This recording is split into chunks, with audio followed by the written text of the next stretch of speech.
Thank you so much, Chloe.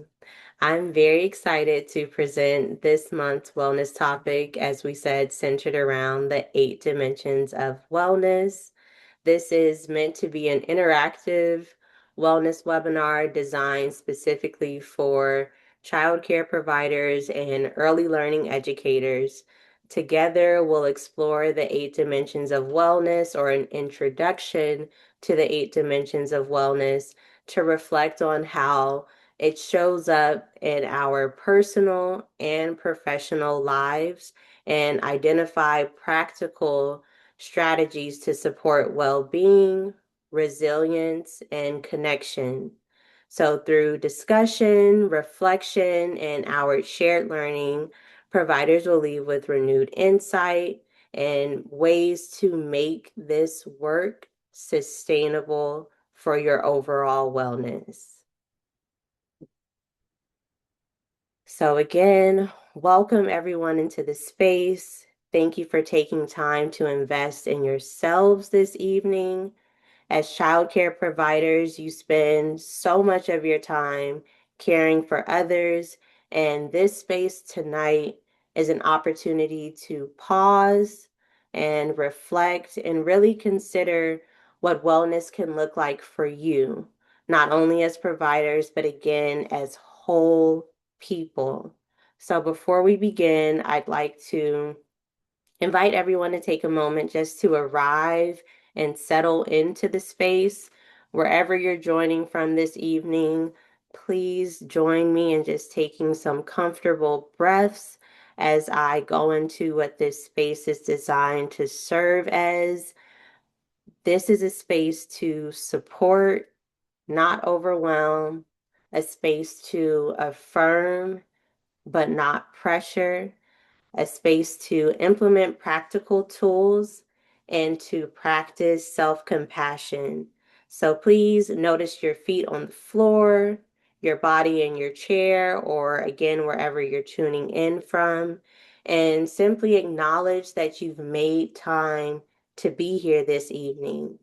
So collectively, together, let's pause again just for breathing. If we can inhale for 4 seconds and exhale for 3. Together, just inhale for 4, 3, 2, 1, and exhale for 3, 2, 1. Thank you guys for that. So, as early learning educators and childcare providers, you bring tremendous wisdom into this space. You're experts in nurturing growth, building relationships, and responding to real-time challenges and creating environments where others, specifically children, can thrive. So tonight we recognize that you also are worthy of that same care and attention.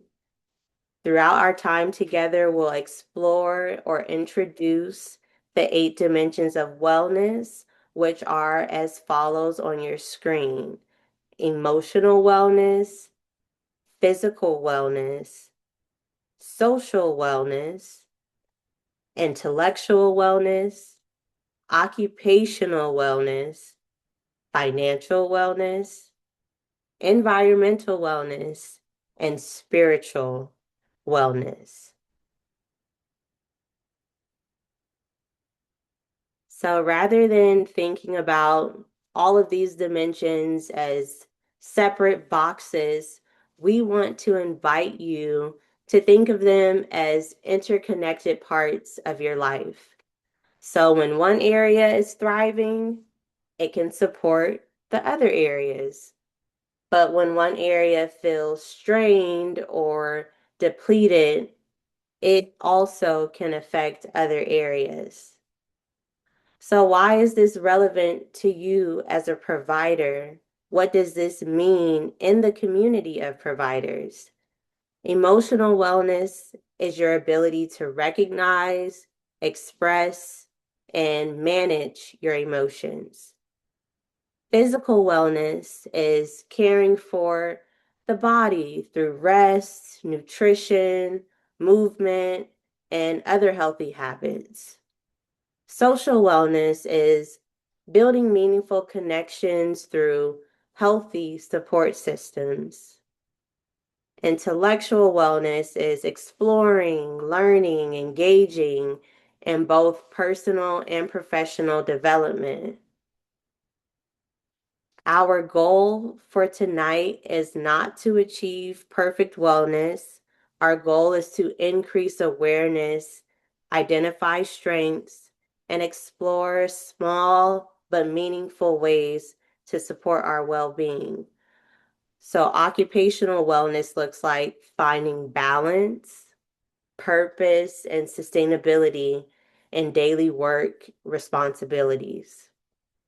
Spiritual wellness can show up as connecting to practices that reinforce values, peace, and a pathway forward. Environmental wellness looks like creating a clean and safe, supportive space around you and the children that you care for. Financial wellness is being able to manage the financial resources to support stability and meet your personal needs as well as your business needs in your home.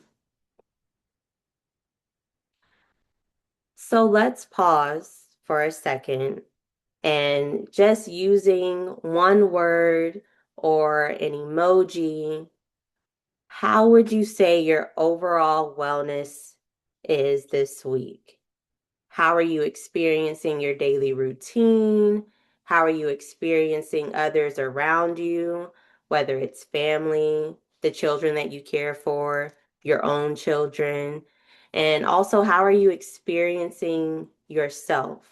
So, again, one word or an emoji, however you want to express where you are right now today. Yes, yes, and yes.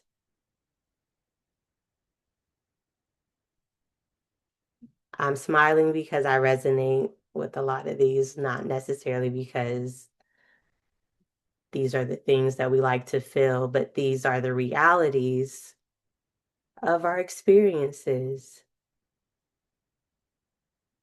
the full spectrum of our experiences.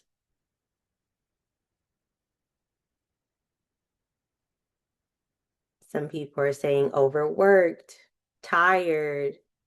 I see thumbs up. I see sunshine. I also see some crying faces. I see hearts. Some people feel rushed,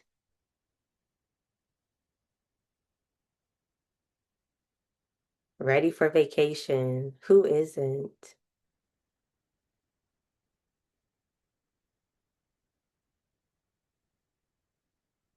And about 30 more seconds just to waterfall all of these in. This is great. I see people doing both. I see happy faces and sad faces together. Two things can be true at once. So, yes, yes. Awesome. Awesome, awesome. Thank you all for that. And with that, I just want to get into some, like I said, realities of the experiences of you all as childcare providers. So, in reality, family childcare providers, and these are evidence-based statistics and facts that reflect your experience of wellness. Family childcare providers often feel isolated because of the work that you do in your home. You're not around other staff members most of the time. It's just you and the children that you care for.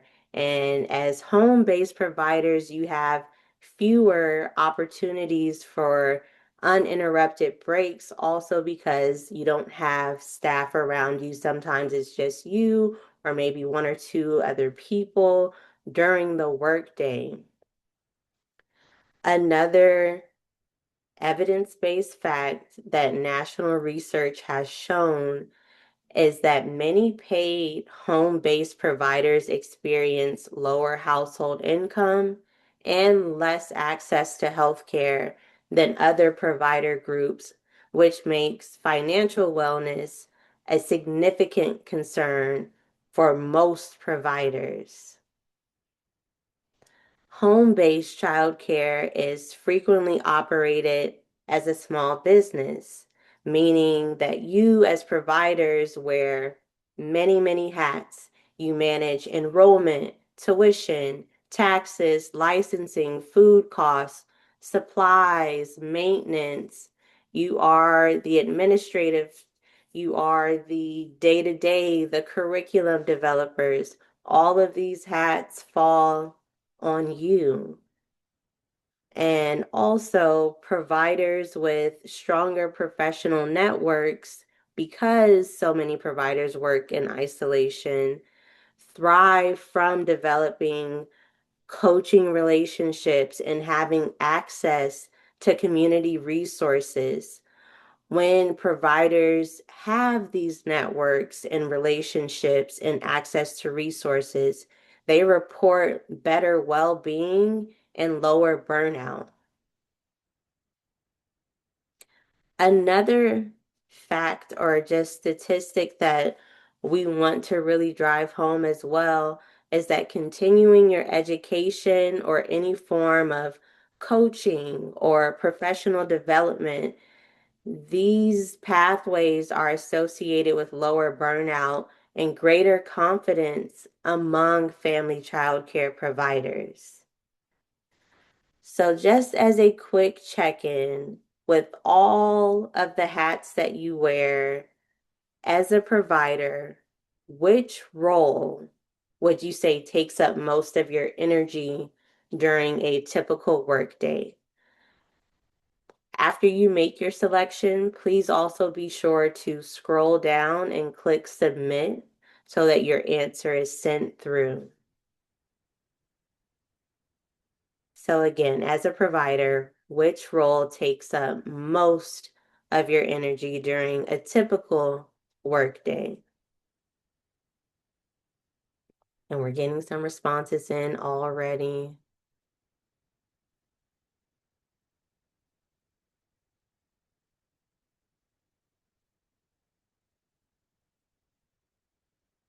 Yes. The most responses are managing everything, which is yes, yes, that's a catch-all for literally everything. Also, the next highest ranking one is teacher and caregiver.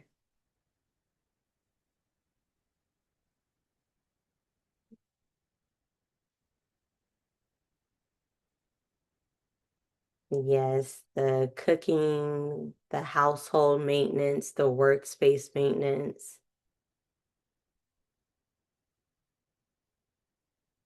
Still the highest ones in the running.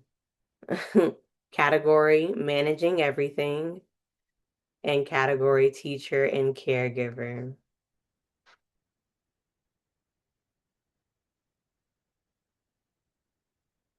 Thank you guys. Thank you for your transparency with that.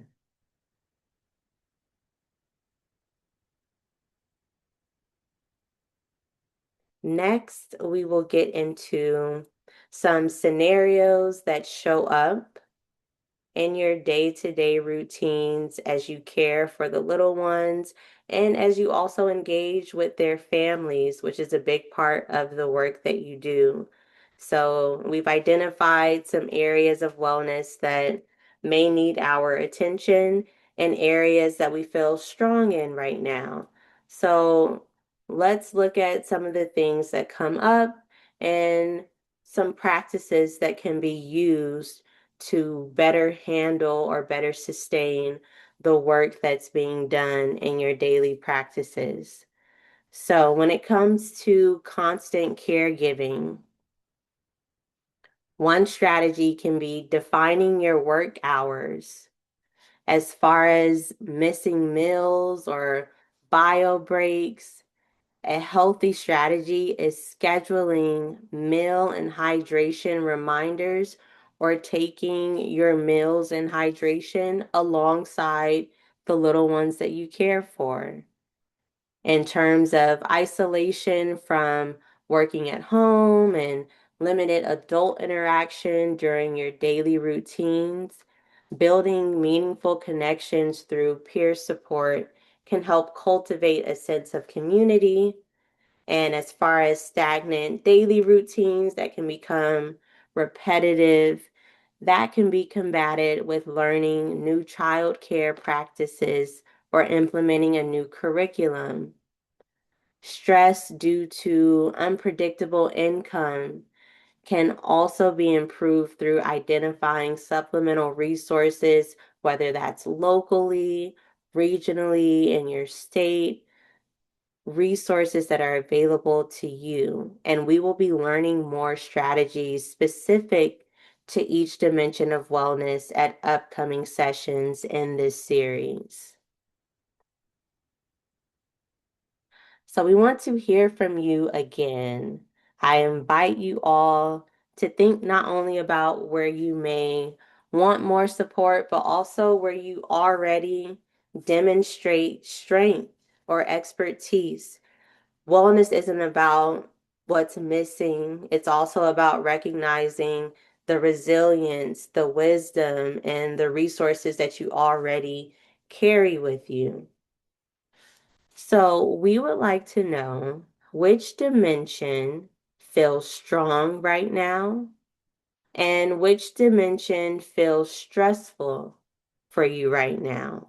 So out of the 8 dimensions of wellness, the emotional, the physical, the social, intellectual, occupational, spiritual, out of all the 8 dimensions of wellness, which dimension feels strong right now and which dimension feels stressful right now? This is not a test and there are no wrong or right answers. The goal here is to simply take a pause and notice where you are today, this week, this month, with honesty and compassion. One of the leading ones is emotional wellness and spiritual wellness.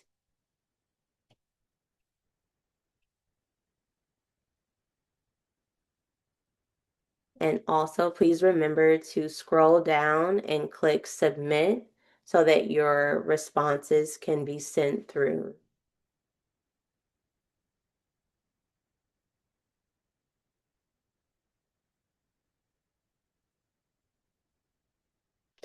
Another leading one is financial wellness. So our top 3 leading ones are financial, emotional, and spiritual.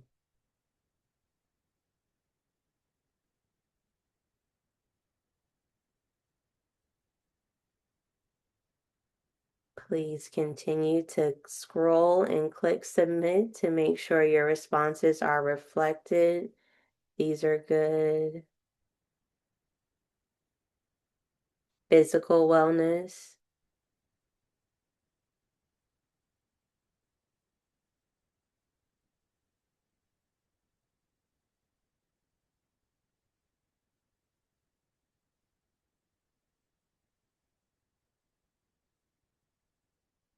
and still our leading ones are emotional, financial, and spiritual.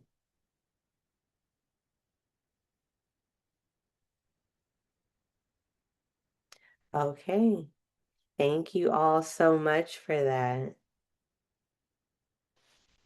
And as we see, we're not alone in these responses. This wellness journey that we're on, it is ongoing. And so tonight we begin by recognizing that wellness is not about necessarily what we do, but how we are experiencing our lives, our work, our relationships, and ourselves. We explored or introduced the 8 dimensions of wellness and reflected on the ways they show up in our daily lives, especially in your daily lives as childcare providers, educators, family members, friends, and community members. Each month, we are exploring an individual dimension of wellness in depth. And so I'm excited that one of the top 3 areas of dimension of wellness that we want to focus on was emotional wellness, because that will be our next session that we go into. So please continue to join us in community throughout this series of workshops and track your progress along the way.